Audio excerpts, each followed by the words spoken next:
बिस्मिल्लाहिर्रहमानिर्रहीम। Dear students, अस्सलामु अलैकुम।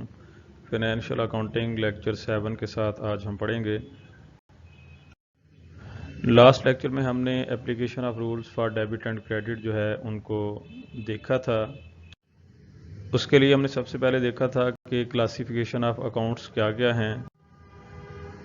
अकाउंट्स जो हैं उनको बेसिकली तीन जो उसकी मेन टाइप्स हैं, एक एसेट्स हैं, एक लाइबिलिटीज़ है और नंबर 3 पे है जी ऑनर, इक्विटी या कैपिटल।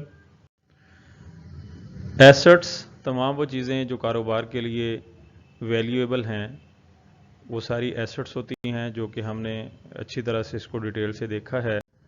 उसके बाद लाइबिलिटीज़ को हमने देखा था कि कारोबार के ज़ुम्मे जो भी वाजिबुल अदा होता है वो लाइबिलिटीज़ होती हैं। तमाम वो पेमेंट्स जो कारोबार ने करनी है वो लाइबिलिटीज़ हैं। और नंबर 3 पे हमने देखा था कि ऑनर, इक्विटी, कैपिटल क्या है, कि मालिक जो सरमाया कारोबार में लगाता है उसको कैपिटल या ऑनर इक्विटी कहते हैं। और इस ऑनर इक्विटी में जब ये ऑनर इक्विटी आती है तो कैपिटल के नाम से आती है। जब ये कारोबार से वापस को वो ले जाए तो वो ड्राइंग के नाम से जाती है। और यही मालिक का सरमाया रेवेन्यूज़ यानी इनकम की वजह से बढ़ता है और ख़र्चों की वजह से कम होता है। इसके बाद हमने अकाउंटिंग इक्वेशन को देखा था। अकाउंटिंग इक्वेशन जो है वो assets is equal to capital plus liabilities, यानी जैसे तराजू के दो पलड़े हैं, एक साइड पे एसेट्स हैं तो दूसरी साइड पे कैपिटल प्लस लाइबिलिटीज़ हैं। रूल्स क्लियरली डिफाइंड हैं कि एसेट्स के लिए डेबिट और कैपिटल प्लस लाइबिलिटीज़ के लिए क्रेडिट। यानी ये समझें कि जो बाएं साइड है वो डेबिट है और दाएं साइड क्रेडिट है। अब ये यानी इन चीज़ों में जब भी इजाफा होगा तो ये रूल्स अप्लाई होंगे। एसेट्स में जब भी इजाफा होगा वो डेबिट होंगे और जब कमी होगी तो इसका रिवर्स होगा यानी क्रेडिट किया जाएगा। और कैपिटल और लाइबिलिटीज़ जो हैं उनके लिए रूल ये है कि उनमें जब भी इजाफा होगा उनको क्रेडिट करेंगे और जब इनमें कमी होगी तो इस क्रेडिट का रिवर्स डेबिट किया जाएगा। तो ये हमने यहाँ पे बेसिक्स रूल्स देखे थे। अब हम देखते हैं कि जो कैपिटल है वो किस किस चीज़ से इफेक्ट होता है। हमने देखा कि एसेट्स जो हैं वो जब भी कारोबार में आएंगे डेबिट, जब जाएंगे क्रेडिट। इसी तरह दूसरी तरफ हमने देखा लाइबिलिटीज़ और कैपिटल जो है वो जब कारोबार में इजाफा होगा तो क्रेडिट होंगी, जब उनमें कमी होगी तो डेबिट किया जाएगा। अब एसेट्स भी अपने नाम से ही होते हैं, लाइबिलिटीज़ भी जो है वो भी दो चीज़ें डिफाइन होगी, लेकिन जो कैपिटल है वो मज़ीद कुछ चीज़ों से इफ़ेक्ट होता है। वो क्या है? अब कैपिटल के लिए अपने लिए रूल कैपिटल के लिए क्या है कि जब उसमें इजाफा हो तो वो क्रेडिट होता है। ये बात ज़हन में रखनी है। कैपिटल में जब इजाफा हो तो क्या करते हैं? क्रेडिट। अब कैपिटल का मतलब मालिक का सरमाया, कारोबार में जो उसने पैसे लगा रखे हैं। तो ये जो मालिक ने सरमाया कारोबार में लगा रखा है, ये तीन चीज़ों की वजह से इसके ऊपर असर पड़ता है। तीन चीज़ें कौन सी हैं? नंबर 1 पे ड्राइंग है, नंबर 2 पे एक्सपेंस है और नंबर 3 पे इनकम है। ड्राइंग क्या है कि मालिक कारोबार से जब अपना पैसा वापस निकाले या कोई भी चीज़ कारोबार से अपने ज़ाती इस्तेमाल के लिए ले तो उसको हम ड्राइंग बोलेंगे। इसका मतलब ड्राइंग से क्या हुआ कि मालिक जो एक कैपिटल कारोबार में लेके आया था, सरमाया उसने लगाया था जिसमें इजाफा हुआ था, अब ड्राइंग की वजह से वो कैपिटल वापस जा रहा है, वो कैपिटल कम हो रहा है, कारोबार से कम हो रहा है। तो इसका मतलब जो कैपिटल के लिए रूल्स हैं, ड्राइंग चूंकि उसका उलट हो रहा है तो रूल्स भी उसके लिए कैपिटल के उलट लग जाएंगे। तो हम ये कह सकते हैं कि ड्राइंग डिक्रीज द कैपिटल, तो इसके लिए रिवर्स रूल हो जाएंगे। रिवर्स रूल क्या मतलब कि कैपिटल में जब इजाफा हो तो क्रेडिट करते हैं, तो अब ड्राइंग से कैपिटल कम हो रहा है तो इसलिए ड्राइंग में जब इजाफा होगा तो हम डेबिट करेंगे। इस बात को जहन में बिठा लें कि कैपिटल जो है उसमें जब इजाफा हो तो क्रेडिट करते हैं। ड्राइंग चूंकि कैपिटल में कमी का बायस बन रही हैं तो कैपिटल का उलट हो रहा है, तो इसलिए कैपिटल का उलट रूल, रिवर्स रूल लग जाएगा कि कैपिटल में इजाफा जो है वो क्रेडिट होता है तो ड्राइंग में इजाफा क्या करेंगे? डेबिट कर देंगे। अच्छा, उसके बाद इसी तरह अखराजात, एक्सपेंसेस, जो एक्सपेंस होते हैं, जो खर्चे होते हैं, वो भी मालिक के कैपिटल को कम करते हैं। यानी कारोबार में मालिक ने जो पैसा लगा रखा है, जब जब वो कारोबार से खर्चे करता है तो वो उसका कैपिटल कारोबार से कम होता है। तो कैपिटल, इसका मतलब एक्सपेंसेस भी कैपिटल को कम करते हैं, यानी कैपिटल को रिवर्स कर रहे हैं। तो इनके ऊपर भी कैपिटल का रिवर्स रूल लग जाएगा कि कैपिटल अपना जो उसका रूल है वो उसके बढ़ने से वो क्रेडिट होता है कैपिटल। तो एक्सपेंस जो हैं वो कैपिटल के उलट हैं, तो इसलिए इनके ऊपर रिवर्स रूल ये लग जाएगा कि इनमें जब इजाफा होगा तो इनको हम डेबिट करेंगे। कैपिटल में इजाफा क्रेडिट, एक्सपेंस में इजाफा डेबिट। क्यों डेबिट? कि एक्सपेंस उसका रिवर्स है। उसके बाद नंबर 3 पे है जी इनकम, आमदनी, रेवेन्यू जिसको हम बोलते हैं। अब आमदनी जो होती है ये मालिक के सरमाए में इजाफा करती है, क्योंकि जो कारोबार होता है वो मालिक नफ़ा या नुकसान, अखराजात, आमदनी सब का मालिक जो है वो कारोबार का मालिक होता है, और कारोबार का मालिक का जो पैसा है वो कैपिटल के नाम से होता है। अब ये जो इनकम है ये उसके कैपिटल में इजाफे का सबब बनती है। जैसे जैसे वो आमदनी कमाएगा उसका कारोबार के अंदर अपना जो सरमाया है, जो कैपिटल है, वो बढ़ता जाएगा। तो इसलिए आमदनी चूंकि वही काम कर रही है जो कैपिटल आने से हो रहा है, कि कैपिटल में इजाफा होता है तो आमदनी की वजह से भी कैपिटल में इजाफा होगा, तो इसलिए इसके ऊपर वही रूल्स अप्लाई होंगे जो कैपिटल के रूल्स हैं, कि कैपिटल में जब इजाफा होता है तो हमने पढ़ा कि वो क्रेडिट होगा, तो इनकम यानी आमदनी में इजाफा होगा तो वो भी क्रेडिट होगी, यानी उसका सेम रूल्स उसके ऊपर लग जाएंगे। तो ये बात आपने जहन में रखनी है कि ये 3 चीज़ों में से पहली 2 चीज़ें जो ड्राइंग और एक्सपेंस है ये कैपिटल में कमी का बायस बनते हैं, इनके ऊपर कैपिटल के रिवर्स रूल लगेंगे, और इनकम जो है वो कैपिटल में इजाफे का सबब बनती है, उसके ऊपर कैपिटल वाले ही रूल लगेंगे। मजीद हम देखते हैं नेक्स्ट स्लाइड के ऊपर। यहाँ पे अब मैंने एक टेबल बनाया है कि rules for debit and credit, और हमने पिछली स्लाइड के ऊपर पढ़ा कि जो एसेट्स हैं उसमें जब इजाफा होता है तो हम उसको डेबिट करते हैं। एसेट्स में जब इजाफा होगा, इंक्रीज होगी तो डेबिट, और जब उसमें डिक्रीज होगी तो उसको डेबिट का उलट क्या है? क्रेडिट। कैपिटल और लाइबिलिटीज, इनमें जब भी इजाफा होगा क्रेडिट करेंगे, और जब इनमें कमी होगी तो डेबिट करेंगे। अब वो जो 3 चीज़ें थी जिसमें एक इनकम है और एक एक्सपेंस और ड्राइंग है, तो अब हमने ये देखा कि जो इनकम है वो कैपिटल की तरह ही चलती है, इनकम कैपिटल में इजाफे का सबब बनती है, इसलिए इनकम के लिए यानी इजाफे का सबब बनने की वजह से इनकम के लिए भी वही रूल होगा जो कैपिटल के लिए रूल है। तो हम ये कह सकते हैं कि कैपिटल, लाइबिलिटीज और इनकम, इन तीनों के लिए रूल जो है वो ये है कि जब इनमें इजाफा हो तो क्रेडिट करेंगे, जब इनमें कमी होगी तो डेबिट करेंगे। अब और जो इसके अलावा कैपिटल को चीज़ इफेक्ट करती है वो है एक्सपेंस। तो एक्सपेंस जो है ये चूंकि कैपिटल का रिवर्स होता है, यानी कैपिटल में कमी का सबब बनता है, तो इसके ऊपर कैपिटल के रिवर्स रूल लगेंगे।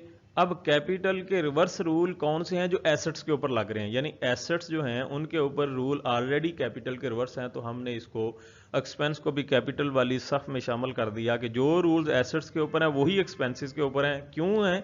क्योंकि ये कैपिटल का रिवर्स है, तो एसेट्स के रूल कैपिटल के रिवर्स होते हैं। इसी तरह जो ड्राइंग्स है वो भी कम करती है कैपिटल को, तो इसका मतलब उसके ऊपर भी वही रूल्स लग जाएंगे जो एसेट्स के ऊपर लगते हैं, क्योंकि एसेट्स के ऊपर कैपिटल के रिवर्स रूल हैं।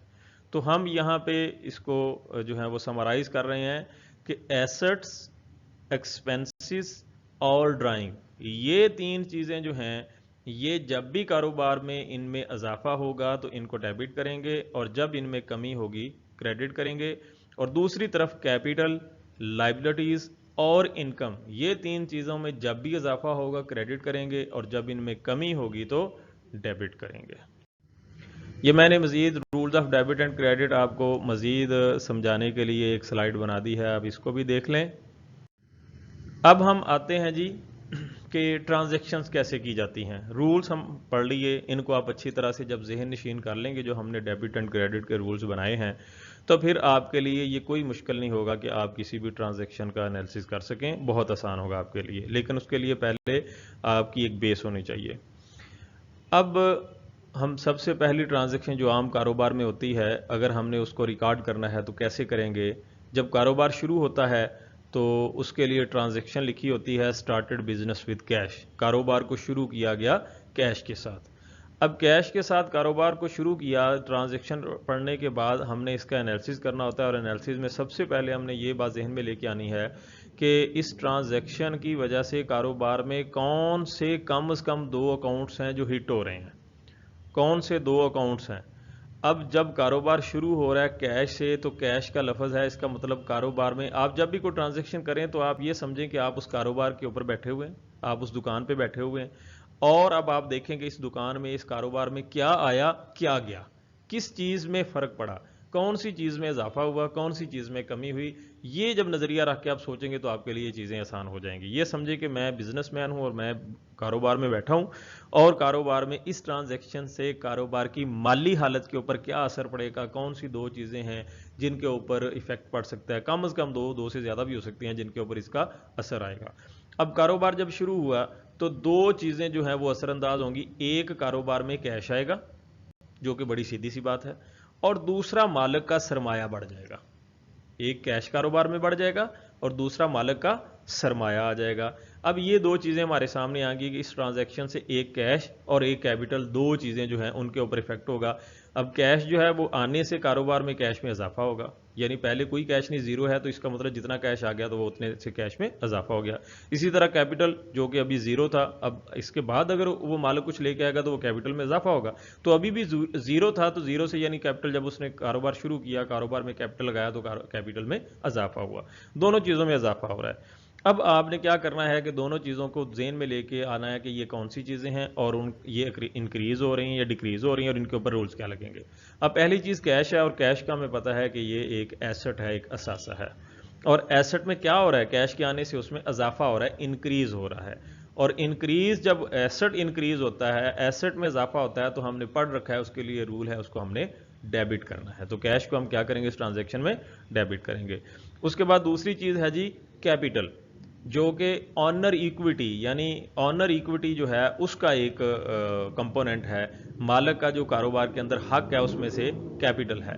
तो इसमें क्या हो रहा है, इसमें भी इजाफा हो रहा है, इंक्रीज हो रहा है ये। तो कैपिटल इंक्रीज हो रहा है, तो ऑनर इक्विटी यानी कैपिटल जब इंक्रीज होता है तो उसके लिए हमारे रूल क्या है, क्रेडिट उसको करते हैं। तो यहाँ पे इस ट्रांजेक्शन में कैश को डेबिट करेंगे और कैपिटल को क्रेडिट करेंगे। नेक्स्ट देखते हैं जी, purchased an asset with cash. एक एसेट खरीदा कारोबार ने नकद में। दुकान पे आप कारोबार पे बैठ जाएं और सोचें कि आपने नकद में एक एसेट को खरीदा है, क्या हुआ इससे, क्या आया क्या गया, क्या खोया क्या पाया। तो जब आप कैश के ज़रिए एसेट को खरीदेंगे तो कारोबार से कैश जाएगा, पेमेंट करेंगे ना आप, कैश चला जाएगा और उसके बदले में कारोबार में एसेट आ जाएगा। तो कौन से 2 काम हुए, एसेट कारोबार में आया और कैश कारोबार से चला गया। अब जो एसेट आया है उसका जो भी नाम होगा हम उस नाम को इस्तेमाल करेंगे। फ़र्ज़ करें वो फर्नीचर है तो हम उसके लिए लफ्ज़ फर्नीचर इस्तेमाल कर लेंगे। अब फर्नीचर एक एसेट है और आने से उसमें क्या होगा, इजाफा होगा, और एसेट में इजाफे के लिए रूल हमने पढ़ रखा है डेबिट। दूसरी तरफ इस एसेट को खरीदने के लिए कारोबार से कैश गया है, कैश भी एक एसेट है, लेकिन अब अदायगी की वजह से उसमें कमी हुई है, वो डिक्रीज हुआ है, तो उसको हम क्या करेंगे, क्रेडिट। तो जो भी एसेट आया है उसको हम डेबिट करेंगे और कैश को क्रेडिट करेंगे। एंट्री में दोनों आइटम्स ही एसेट हैं, एक एसेट बढ़ रहा है, दूसरा एसेट कम हो रहा है। जो बढ़ रहा है, जिसमें इजाफा हो रहा है, उसको हम डेबिट कर रहे हैं, और जिसमें कमी आ रही है उसको हम क्रेडिट कर रहे हैं रूल्स के मुताबिक। इसके बाद हम देखते हैं जी, purchased an asset on credit. पिछली ट्रांजैक्शन में मैंने लिखा था purchased an asset for cash, नकद में खरीदा, तो फिर क्या एंट्री होगी जो हमने पीछे देखी है कि एक एसेट आया और कैश चला गया।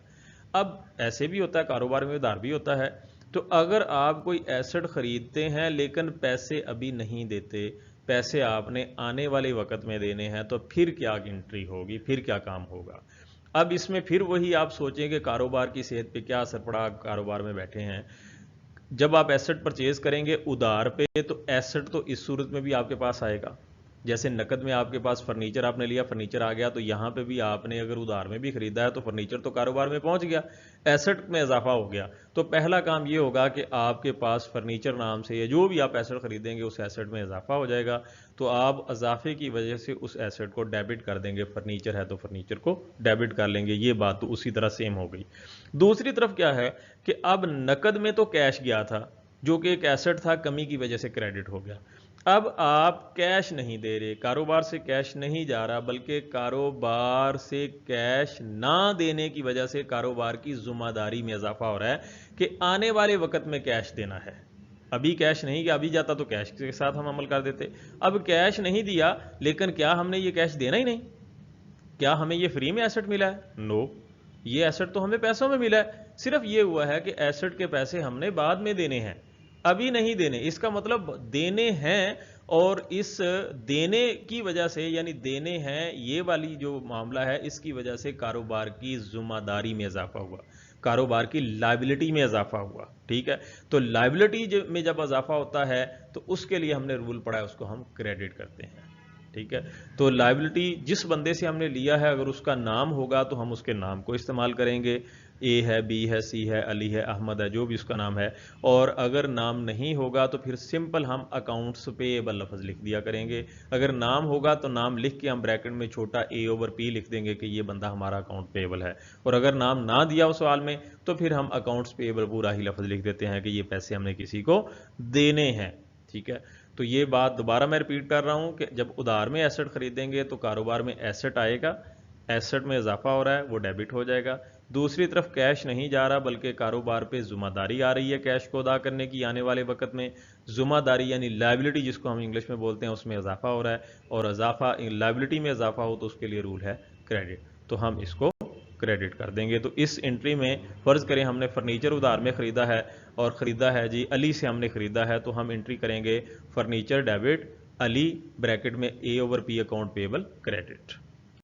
तो अजीज़ तलबा, मैंने कोशिश की है कि आपको अच्छी तरह से ये ट्रांजैक्शन जो है इनको अच्छी तरह से एलेबोरेट करूं, क्योंकि कारोबार के अंदर ये ट्रांजैक्शंस जो हैं इनका एनालिसिस बहुत अहमियत का अमल है। अगर आप कारोबार के लेन देन को सही समझ नहीं सकते, सही तरह से डेबिट क्रेडिट नहीं कर सकते, तो फिर आने वाले स्टेप्स जो हैं वो बेमकसद हैं।